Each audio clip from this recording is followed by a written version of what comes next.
அனைவருக்கும் வணக்கம். இன்று நாம் 5ஆம் வகுப்பு கணக்கு பாடத்தில் முதல் பருவத்தில் இயல் 1 வடிவியலில் கோணங்களை பற்றி தெரிஞ்சுக்க போகிறோம். அதுக்கு முன்னால் இந்த படங்கள்லாம் பாருங்கள். முதல் படத்தில் என்ன தெரியுது? ஒரு சிறுவன் படியில் ஏறி செல்வது மாதிரி இந்த படத்தில் இருக்கு. அடுத்த படம் ஒரு மிதிவண்டியின் வரைபடம். அதற்கு அடுத்த படம் ஒரு வீட்டின் வரைபடம். இந்த எல்லா படங்கள்லையுமே ஒன்று பொதுவாக இருக்குது. அது என்னன்னு உங்களால் கண்டுபிடிக்க முடியுதா பாருங்கள். இந்த 3 படங்கள்லையும் பொதுவாக இருக்கிறது கோணம். அந்த கோணங்களை பற்றி தான் நம்ம இப்போ தெரிஞ்சுக்க போகிறோம். அதுக்கு முன்னால் கதிர்னா என்ன, கோட்டு துண்டுன்னா என்ன, இதை ஒரு தடவை நினைவுபடுத்திப்போம். கதிர் அப்படிங்கிறது ஒரு புள்ளியில் தொடங்கி முடிவில்லாமல் செல்லும் நேர் கோட்டுக்கு பேர் தான் கதிர். அப்போ கதிருக்கு தொடக்க புள்ளி உண்டு, முடிவு புள்ளி கிடையாது. அதேமாதிரி கோட்டு துண்டு என்றால் என்ன? கோட்டு துண்டு அப்படிங்கிறது ஒரு நேர்கோட்டின் ஒரு சிறு பகுதி. அப்போ கோட்டு துண்டுக்கு தொடக்க புள்ளியும் உண்டு, முடிவு புள்ளியும் உண்டு, குறிப்பிட்ட நீளமும் உண்டு. இப்போ நம்ம பாடப்பகுதி கோணம்னா என்ன அப்படின்னு தெரிஞ்சுக்குவோம்.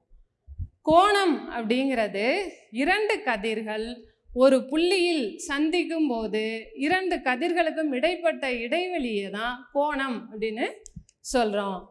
இந்த படத்தில் பார்த்தீங்களா, 2 கதிர்கள் இருக்குது, 2க்கும் இடைவெளி வரைஞ்சி காமிச்சிருக்காங்களா, அந்த இடைவெளியை தான் என்னன்னு சொல்கிறோம்? கோணம் அப்படின்னு நம்ம சொல்கிறோம். கோணங்கள் 4 வழிகளில் உருவாகலாம்.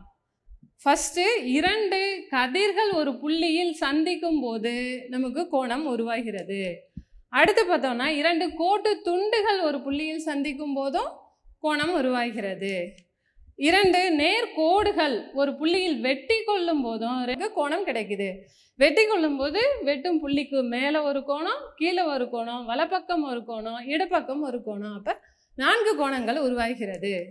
அதுபோல் 2 கோட்டு துண்டுகள் ஒன்றை ஒன்று வெட்டி கொள்ளும் போதும் நமக்கு கோணம் உருவாகிறது. அப்போ கோணம் எத்தனை வழியில் நமக்கு கிடைக்கலாம்? 2 கதிர்கள் ஒரு புள்ளியில் சந்திக்கும் போது கோணம் உருவாகிறது, 2 கோட்டு துண்டுகள் ஒரு புள்ளியில் சந்திக்கும் போது கோணம் உருவாகிறது, 2 நேர்கோடுகள் ஒன்றை ஒன்று வெட்டி கொள்ளும் போது கோணம் உருவாகிறது, 2 கோட்டு துண்டுகள் ஒரு புள்ளியில் வெட்டி கொள்ளும் போதும் கோணம் உருவாகிறது. இந்த கோணம் அப்படிங்கிற வார்த்தை ஆஞ்சலோஸ் அப்படிங்கிற கிரேக்க வார்த்தையிலிருந்து உருவானது. இதுக்கு என்ன பொருள்னா, நேராக இல்லாமல் வளைவானது அப்படிங்கிறது தான் இதோட பொருள். இதுக்கு முன்னால் பார்த்தா அதே படங்களே திரும்ப பாருங்க. பையன் மாடிப்படியில் ஏறி போகிறான், அதுதானே முதல்ல நமக்கு தெரிஞ்சது. இப்போ என்ன தெரியுது? படிகள் ஒன்றுலையும் கோணம் இருக்கிறது தெரியுதா?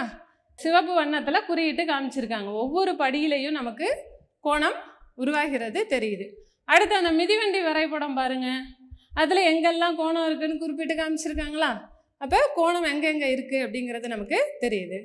அடுத்த வரைபடம் வீட்டின் வரைபடத்துலையும் கூரைகளில் கோணம் இருக்குது, சுவரும் தரையும் சந்திக்கும் இடத்துலையும் நமக்கு கோணம் இருக்குது. இங்கே மட்டும்தான், குறிப்பிட்ட இடத்துல மட்டும்தான் இல்லை, ஜன்னல்களில் கோணம் இருக்குது, கதவுல இருக்குது, அப்புறம் பெரிய பெரிய கட்டிடங்கள், பாலங்கள், செல்லிடைப்பேசி கோபுரங்கள்லாம் பார்த்துருக்கோம்ல, அதில் எல்லாமே கோணங்கள் இருக்குது. இதுமாரி நம்ம சுற்றி உள்ள நிறைய பொருட்களில் கோணங்கள் இருக்குது. நம்ம கையே பார்த்திங்கன்னா இது ஒரு கதிராகவும் இது ஒரு கதிராகவும் எடுத்துட்டோன்னா 2 இதுக்கு இடையில நமக்கு என்ன கிடைக்கும்? கோணம் கிடைக்கும். அப்போ கோணம் அப்படின்னா என்னன்னு இப்போ நம்ம தெரிஞ்சுக்கிட்டோம். அடுத்ததான் நம்ம கோணத்திற்கு எப்படி பெயரிடுவது அப்படின்னு பார்ப்போம். வடிவியல் பாடத்தை பொறுத்தவரை எந்த வடிவங்களாக இருந்தாலும் அதுக்கு பெயர் வைக்கணும்னா ஆங்கில பெரிய எழுத்துகள் ABCலேருந்து Z வரை உள்ள எழுத்துக்களை தான் பயன்படுத்தணும். அடுத்தது தொடர்ச்சியாக தான் பயன்படுத்தணும். இப்போ AXZ அப்படியெல்லாம் பேர் வைக்கக்கூடாது. எடுத்துட்டோன்னா ABC தொடர்ச்சியாக பேர் வைக்கணும். ஏன்னா XYZ இந்த மாதிரி நம்ம பேர் வைக்கணும். இப்போ இந்த படத்தில் பாருங்கள், நம்ம கோணத்துக்கு என்ன பேர் வச்சுருக்கோம்? ABC அப்படின்னு சொல்லி பெயர் கொடுத்துருக்கோம். அப்போ இந்த கோணத்தோட பெயர் என்ன? ABC அப்படிங்கிறது தான் இந்த கோணத்தோட பெயர். கோணம் ABCயும் CBAயும் சமம். ரெண்டுமே ஒரே அளவுடைய கோணங்கள் தான். அப்போ ரெண்டுமே என்னது? சமமான கோணங்கள். இப்போ நம்ம வீட்டுக்கும் நம்ம பள்ளிக்கூடத்துக்கும் இடையில உள்ள தூரமும் பள்ளிக்கூடத்துலேருந்து வீட்டுக்கு உள்ள தூரமும் சமமாக இருக்கும். அதே போல தான் ஏபிசின்னாலும் சிபிஏனாலும் இரண்டும் ஒரே கோணத்தை குறிக்கக்கூடியது தான். அடுத்தது கோணத்தை சொல்லும்போது கோணம் ஏபிசிங்கிறோமா, எழுதும்போதும் கோணம் ஏபிசி அப்படின்னு எழுதணும்னு இல்லை, அதுக்கு ஒரு குறியீடு இருக்குது. அதுதான் கீழே கொடுத்துருக்காங்க பாருங்கள். இதுதான் கோணத்தை குறிக்கிற குறியீடு. இந்த குறியீடை பயன்படுத்தி எழுதும்போது சுருக்கமாக எழுதலாம். அப்போ ஏபிசிங்கிற கோணத்தை எப்படி எழுதலாம்? கோணம் ஏபிசி. சொல்லும்போது கோணம் ஏபிசின்னு சொல்லுவோம், எழுதும்போது இந்த குறியீடை பயன்படுத்தி நம்ம எழுதுவோம். இந்த படத்தில் பாருங்க, ஏபிசி கோணத்தோட பெயர் என்ன? கோணம் ஏபிசி அல்லது கோணம் சிபிஏ, இரண்டும் ஒரே கோணங்கள் தான். அடுத்தது அதோட முனை. முனைங்கிறது என்னன்னா, இரண்டு கதிர்கள் ஒரு பொது புள்ளியில சந்திக்குதா, ஏபி கதிரும் பிசி கதிரும் சந்திக்கக்கூடிய அந்த பொது புள்ளிய கோணத்தின் முனை அப்படின்னு சொல்றோம். இப்போ இந்த கோணத்தின் முனை என்னது? பி. அடுத்தது ரெண்டு கதிர்கள் இருக்குல்ல, ஏபின்னு ஒரு கதிர் இருக்கு, பிசின்னு ஒரு கதிர்கள் இருக்கு. அந்த இரண்டு கதிர்களையும் கோணத்தின் புயங்கள் அப்படின்னு சொல்றோம். சரி, இன்னொரு படம் பார்ப்போம். அதுல என்ன கோணத்தோட பெயர்? இதுல பாருங்க, கோணம் திரும்பி இருக்கு. முந்தி பார்த்தது கோணத்துக்கு எதிர் திசையில இருக்குதா. இப்ப இந்த கோணத்தின் பெயர் என்ன? கோணத்தின் பெயர் டிஇஎஃப். இந்த கோணத்தின் முனை எது? இரண்டு கதிர்கள் டிஇ கதிரும் இஎஃப் கதிரும் சந்திக்கக்கூடிய பொது புள்ளி இ தான் அதோட முனை. இந்த கோணத்தின் கரங்கள் என்னென்ன? டிஇ ஒரு கரம், இஎஃப் ஒரு கரம். அடுத்த படத்துக்கு முனை கரங்கள் எதுன்னு பார்ப்போம். இந்த கோணம் மேல் நோக்கி இருக்குது. இப்போ இதோட பெயர் எப்படி சொல்லலாம்? கோணத்தின் பெயர் பிக்யூஆர். இதுதான் கோணத்தோட பெயர். அல்லது எப்படி சொல்லலாம்? ஆர்கியூபி அப்படின்னு நம்ம சொல்லலாம். கோணத்தோட முனை எது? இந்த கோணத்தோட முனை கியூ. கோணத்தில் உள்ள கரங்கள், இரு கரங்கள் எது எது? பிக்யூ ஒரு கரம், கியூஆர் ஒரு கரம். இதெல்லாம் கோணத்தின் பாகங்கள். அடுத்ததான் நம்ம பார்க்கறது கோணத்தின் வகைகள். கோணத்தோட அளவை, இரண்டு கதிர்களுக்கு இடைப்பட்ட இடைவெளியை வச்சு கோணத்தை 4 வகையாக பிரிக்கிறாங்க. ஃபர்ஸ்ட் பார்க்குறது குறுங்கோணம், ரெண்டாவது விரிகோணம், மூணாவது செங்கோணம், நாலாவது நேர்கோணம். இப்போ நம்ம கையை கோணத்திற்கு எடுத்துக்காட்ட சொல்லலான்னு ஏற்கனவே பார்த்தோமா. இது ஒரு கதிர், இது ஒரு கதிர். இந்த இரண்டு கதிர்களுக்கும் இடையே உள்ள இடைவெளி குறுகியதா சின்னதாக குறைவாக இருந்துச்சுன்னா அதை என்னன்னு சொல்லணும்னா குறுங்கோணம் அப்படின்னு சொல்லுவோம். அதுவே இரண்டு கதிர்களும் ஒன்றுக்கொன்று செங்குதா ஒன்று வெட்டிக்கிற மாதிரி இருந்தது அப்படின்னா ரெண்டுக்கும் இடைப்பட்ட கோணத்தை செங்கோணம் அப்படின்னு சொல்கிறோம். அதுவே இரண்டு கதிர்களுக்கும் இடைப்பட்ட இடைவெளி, இரண்டு கதிர்களும் விரிவாக விரிஞ்சு இருந்தது அப்படின்னா விரிகோணம் அப்படின்னு சொல்லுவோம். இரண்டு கதிர்களும் ஒன்றுக்கொன்று நேராக ஒரு நேர்கோட்டை உருவாக்குற மாதிரி இருக்கா, அப்போ இந்த இடையில ஏற்படக்கூடிய கோணத்தை என்னன்னு சொல்லுவாங்க? நேர்கோணம் அப்படின்னு சொல்லுவாங்க. அது இந்த படத்தில் பாருங்க. ஃபர்ஸ்ட் படம் குறுங்கோணம். இரண்டு கதிர்களுக்கும் இடையுள்ள இடைவெளி எப்படி இருக்கு? ரொம்ப குறுகியதா இருக்கு. அப்போ இது என்ன கோணம்? குறுங்கோணம். அடுத்து உள்ளது இரண்டு கதிர்களும் விரிஞ்சு இடைவெளி அதிகமாக இருக்கு. இந்த கோணம் விரிகோணம். அடுத்து பார்க்கறது இரண்டு கதிர்களும் ஒன்றுக்கொன்று செங்குதா வெட்டிக்குது. அப்போ இரண்டு கதிர்களுக்கும் இடையிலுள்ள கோணம் செங்கோணம். அடுத்ததாக பார்க்கறது இரண்டு கதிர்களும் ஒன்றுக்கொன்று எதிர் எதிர் திசைகளில் இருக்கு. இரண்டையும் சேர்த்து பார்க்கும்போது ஒரு நேர்கோடு நமக்கு கிடைக்குது. அப்போ அங்கே இரண்டு கதிருக்கும் இடைப்பட்ட கோணம் நேர்கோணம் அப்படின்னு சொல்லி கோணத்தை 4 வகைகளாக பிரிக்கிறோம். இப்போ இந்த படத்தை பாருங்க. இந்த படத்தில் உள்ள கோணத்தின் பெயரை கூறுங்க. இது என்ன கோணம்? செங்கோணம். இரண்டு கதிர்களும் ஒன்றை ஒன்று செங்குதா வெட்டிக்குது. அப்போ இது என்ன கோணம்? செங்கோணம். அடுத்து இந்த படம் பாருங்க. ஒரு மாடிப்படியோட வரைபடம் இருக்கு, ஒரு கடிகாரம் இருக்கு. கடிகாரத்தில் மணிமுள்ளும் நிமிடமுள்ளும் ஒன்றுக்கொன்று நேர் எதிர் திசைகளில் இருக்கு. அப்போ இதில் என்ன கோணம் இருக்கு? மாடிப்படியில் குறிக்கப்பட்ட கோணமும் கடிகாரத்தில் குறிக்கப்பட்ட கோணமும் நேர்கோணம். அடுத்த வரைபடம். இதில் நிறைய கோணங்கள் இருக்கா. இந்த எல்லா கோணங்களையும் உத்து பார்த்துட்டு இது என்ன வகையான கோணம்னு சொல்லுங்க. எல்லா படத்துலையுமே 2 கதிர்களுக்கும் இடைப்பட்ட இடைவெளி குறுகி குறைந்து காணப்படுது. அப்போ இது என்ன கோணம்? குறுங்கோணம். அடுத்ததாக நம்ம பார்க்குறது இந்த படத்தில் என்ன வகையான கோணம் இருக்குது. இதில் இடைப்பட்ட இடைவெளி விரிவாக அதிகமாக இருக்குது. அப்போ இது ஒரு விரிகோணம். அப்போ இப்போ பார்த்த எடுத்துக்காட்டுகள்லாம் குறுங்கோணம், செங்கோணம், விரிகோணம், நேர்கோணத்துக்கான படங்களை பார்த்தோம்.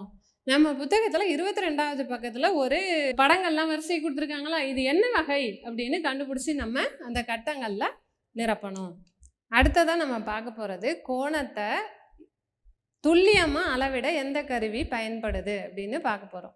இதுக்கு முன்னால் உத்தேசமாக குறுகி இருந்தால் குறுங்கோணம், விரிவாக இருந்தால் விரிகோணம், நேராக இருந்தால் நேர்கோணம், செங்குத்தாக இருந்தால் செங்கோணம் அப்படின்னு பார்த்தோமா.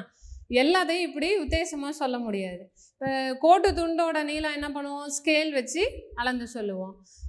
கடைக்கு போய் துணியெலாம் வாங்கினோன்னா அங்கே டேப் வச்சுருப்பாங்க, அதை வச்சு நமக்கு இவ்வளோ அளவு துல்லியமாக அளந்து வாங்க முடியுதா. அதேமாரி கோணத்தை அளவிடவும் ஒரு கருவி இருக்குது. கோணத்தை அளக்க பயன்படும் கருவியின் பெயர் கோணமானி. இந்த படத்தில் இருக்குது பார்த்தீங்களா, இதுதான் கோணமானி. இது கோணத்தை அளவிட பயன்படுறதுனால கோணமானின்னு பேர். இன்னொரு பேர் பாகைமானி. ஏன் அதுக்கு பாகைமானி அப்படின்னு சொல்கிறோன்னா, இதில் உள்ள அளவுகள்லாம் பாருங்கள், 0, 10, 20 அப்படின்னு 180 வரை கொடுத்துருக்காங்களா. இந்த அளவுகளை பாகைகள் அப்படின்னு சொல்லுவோம். அதனால் இந்த கருவியோட பெயர் பாகைமானி அப்படின்னு சொல்லலாம். இந்த பாகைகளை ஆங்கிலத்தில் டிகிரி அப்படின்னு சொல்லுவோம். அப்போ கோண அளவு என்னது, 0 டிகிரி, 10 டிகிரி, 20 டிகிரி அப்படின்னு சொல்லி 10 10 இந்த கருவியில் அளவீடுகள் குறிக்கப்பட்டுள்ளது. இந்த கருவியை பயன்படுத்தி தான் கோணத்தை நம்ம அளக்க போகிறோம். அடுத்ததாக இந்த படத்தில் பாருங்கள், அந்த பாகைமானியில் ஒரு கோணம் வரைஞ்சி காமிச்சிருக்காங்களா. அந்த கோணத்தோட அளவு எவ்வளவு, 30க்கும் 40க்கும் இடையில 35 டிகிரி அளவை காட்டுது. இது 90க்கு குறைவாக இருக்குதா. அப்போ இந்த கோணம் குறுங்கோணம் அப்படின்னு சொல்கிறோம். அடுத்த படத்தில் பாருங்கள், கதிர் நேராக 90 டிகிரிக்கு நேராக இருக்குதா. அப்போ இது செங்கோணம். 90 டிகிரிக்கு சமமாக உள்ள கோணம் செங்கோணம். அடுத்த படத்தில் கதிர் 90 டிகிரியோட தாண்டி 120 தாண்டி வரைஞ்சிருக்காங்க. அப்போ இந்த கோணம் விரிகோணம். 90 டிகிரியை விட அதிகமாக உள்ள கோணம் விரிகோணம். அடுத்ததாக பார்க்கக்கூடியது நேர்கோணம். அடி நேர்கோட்டோட அந்த கோட்டு துண்டு இணைஞ்சிருக்கா. அப்போ இந்த கோணம் நேர்கோணம் அப்படின்னு சொல்கிறோம். அப்போ அளவை பொறுத்த அளவில் கோணங்களை எப்படி சொல்கிறோன்னா, 0 டிகிரியை விட அதிகமாகவும் 90 டிகிரியை விட குறைவாகவும் உள்ள கோணம் குறுங்கோணம்.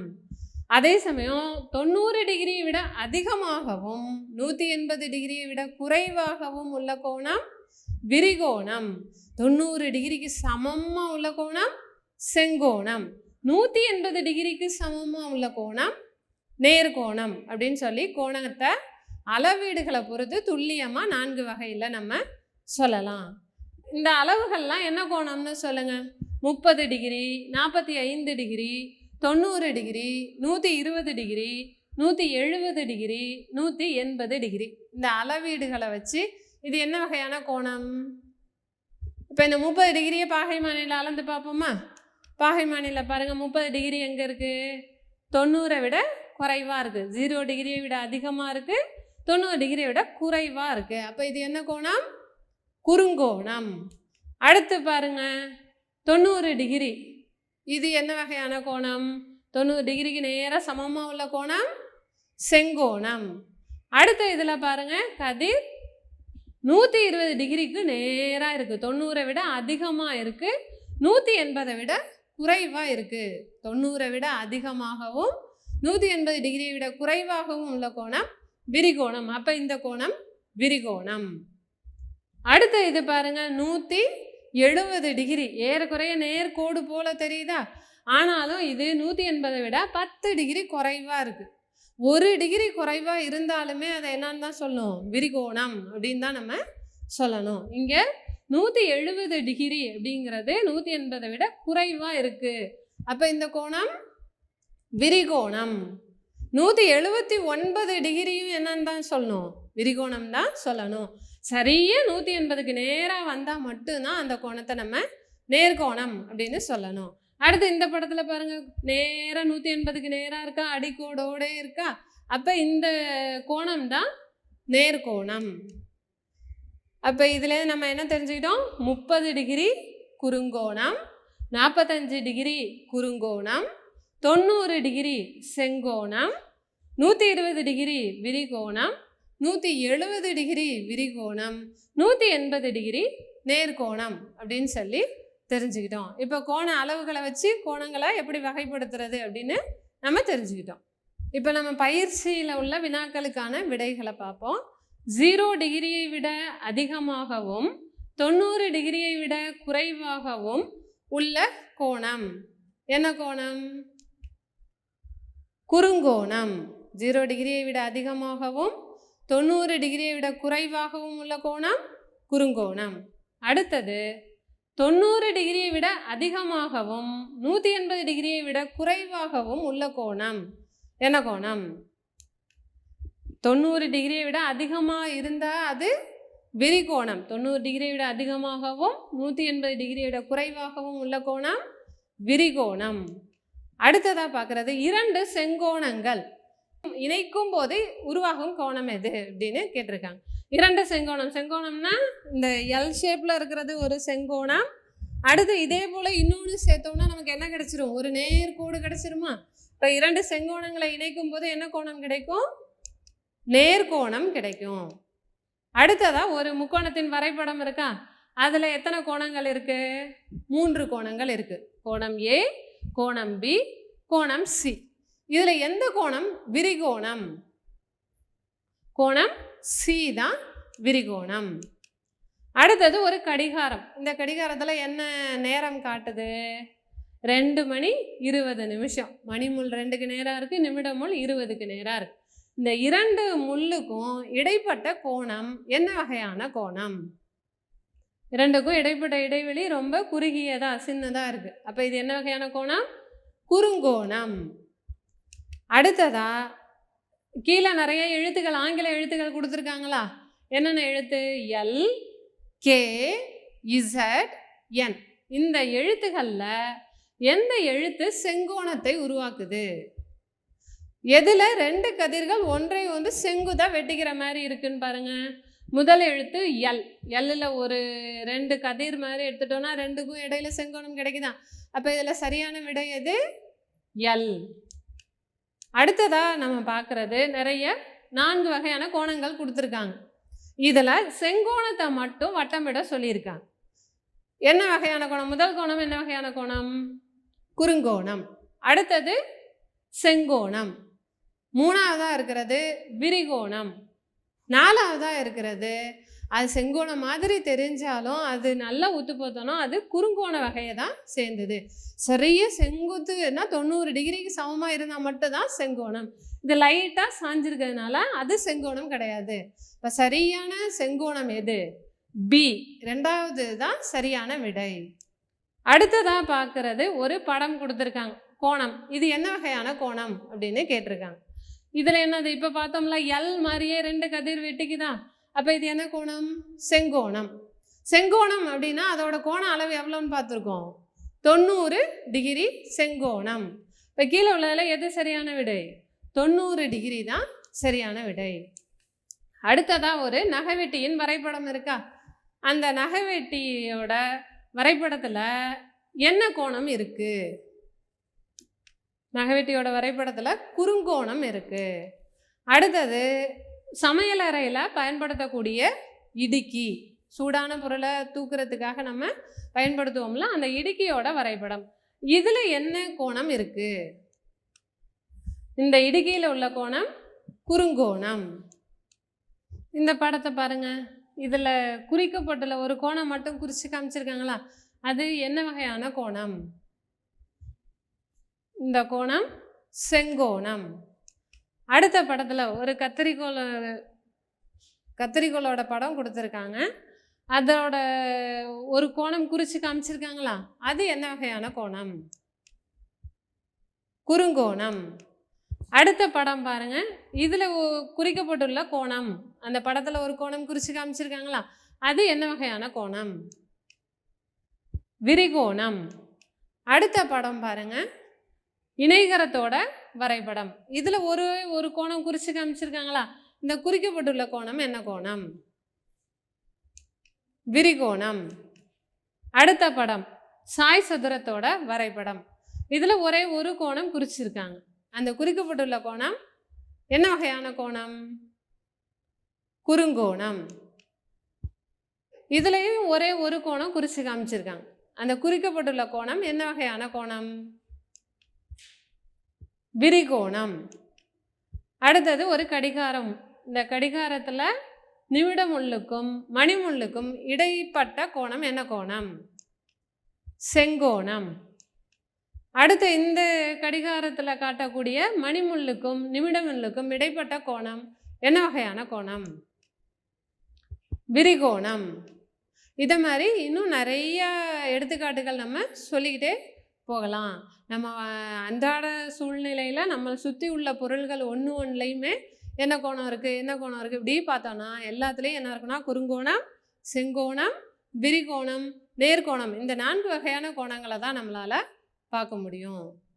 இந்த வகுப்பில் இதுவரை என்னென்ன பார்த்தோம்? நம்ம கோணம்னா என்ன, 2 கதிர்கள் ஒரு புள்ளியில் சந்திக்கும் போது 2 கதிருக்கும் இடைப்பட்ட இடைவெளியை கோணம் அப்படின்னு பார்த்தோம். அடுத்ததாக என்ன பார்த்தோம்? கோணத்துக்கு எப்படி பெயரிடுவோம்?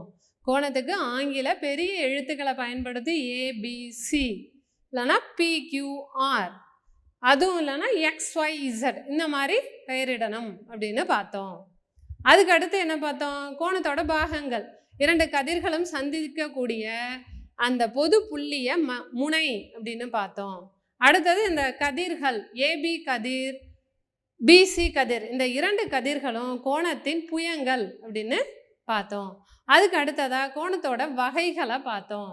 கோணத்தோட அளவை பொறுத்தவரை 0 டிகிரியிலிருந்து 90 டிகிரிக்கு இடைப்பட்ட கோணம், 0 டிகிரியை விட அதிகமாகவும் 90 டிகிரியை விட குறைவாகவும் உள்ள கோணம் குறுங்கோணம். 90 டிகிரிக்கு சமமாக உள்ள கோணம் செங்கோணம். 90 டிகிரியை விட அதிகமாகவும் 180 டிகிரியை விட குறைவாகவும் உள்ள கோணம் விரிகோணம். 180 டிகிரிக்கு சமமாக உள்ள கோணம் நேர்கோணம் அப்படின்னு சொல்லி கோணத்தோட 4 வகைகள். இதெல்லாம் இந்த வகுப்புல நம்ம பார்த்தோம். மேலும் சில கோணங்களோட பெயர், முனை, புயங்கள் என்னன்னு பார்ப்போம். இப்போ இது ஒரு கோணத்தின் வரைபடம். இந்த கோணத்தோட பெயர் LMN. இதோட இந்த கோணத்தின் பெயர் எப்படி எழுதுவோம்? கோணத்தின் பெயர் வந்து கோணம் LMN அப்படின்னு எழுதலாம். அல்லது லாஸ்ட்லேருந்து அல்லது கோணம் NML அப்படின்னு எழுதலாம். இந்த கோணத்தோட பெயர் LMN அல்லது NML, இதுதான் இந்த கோணத்தோட பெயர். அடுத்தது இதோட முனை எது? 2 கதிர்கள் ML கதிரும் MN கதிரும் சந்திக்கக்கூடிய பொது புள்ளி M தான் இந்த கோணத்தோட முனை. கோணத்தின் முனை M. அடுத்தது கோணத்தோட புயங்கள் எது அப்படின்னு பார்த்தோம்னா 2 கதிர்கள் சொன்னோமா, ML ஒரு கதிர், MN ஒரு கதிர். இந்த கதிர்கள் தான் கோணத்தின் புயங்கள். கோணத்தின் புயங்கள் LM மற்றும் MN, இதுதான் இந்த கோணத்தோட புயங்கள். இந்த கோணத்தின் பெயர் கோணம் LMN அல்லது கோணம் NML, கோணத்தோட பெயர். கோணத்தின் முனை M. அடுத்தது கோணத்தோட புயங்கள் LM ஒரு புயம், MN ஒரு புயம், 2 புயங்கள் உள்ளது. அடுத்து ஒரு கோணம் பார்ப்போம். இது ஒரு கோணம் XYZ. இந்த கோணத்தின் பெயர் என்ன? கோணத்தின் பெயர் கோணம் XYZ அல்லது கோணம் ZYX. இதுதான் கோணத்தோட பெயர். கோணத்தின் முனை எது? இரண்டு கதிர்கள் இருக்கா, XYன்னு ஒரு கதிர் இருக்கு, YZ. இரண்டு கதிர்களும் சந்திக்கக்கூடிய பொது புள்ளி எது? Y. அதுதான் கோணத்தோட முனை.